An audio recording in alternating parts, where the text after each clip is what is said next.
वो स्पेशल वाला कंबल है। अच्छा नहीं तू लैके आ रहे हैं कि नहीं?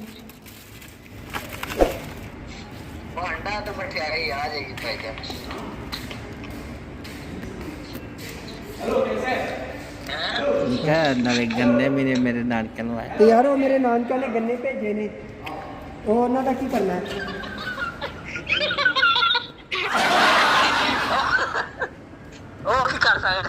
तो भाजी लाजमी जाहिर है तुसी लैके ते आने ने। Small up okay good good good finish. तो मैं क्या भाजी जाहिर है फिर हुण गन्ने हुण नानकिया ने मेरे भेजे ने ते कि गन्ने मैं उत्थे सुट देवां? और बहुता वजन नहीं है, तकरीबन को 5-6 किलो होने ने। मेरा वजन बन जाना है कोई रब लेकर 12 किलो मेरा वजन, 12-13 किलो कट के ना निक्की निक्की मट्टियां करके लियानियां ने। नहीं आने गन्ने यार काका क्यों नहीं आने? तो उन्होंने निक्की निक्की मट्टियां कट के ते उन्होंने टेप लपेट के तेन लपेट के देंगे गड्डी विच, बड़ी वीआईपी पैकिंग करके देंगे। टैची जो सामान पूरा जेड़ा आ गया वो टेची दे विच आ जाएगा, बड़ा बेहतरीन निक्की निक्की गुलियां तेन करके देंगे। वो मट्टियां नहीं होंदियां निक्की निक्की चुपी दियां ने, गिट गिट दियां। यार बस कर कैसल भाई कोई और शै मंगाना की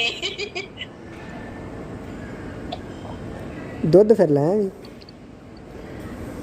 किंदा जिदा दिल करे ओदा ही लै।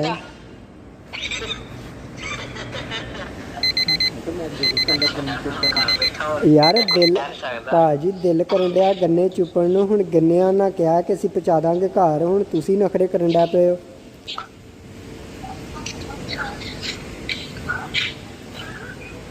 यार गन्ने मैं हुण किवें लिआवांगा दसो काम चेक कर।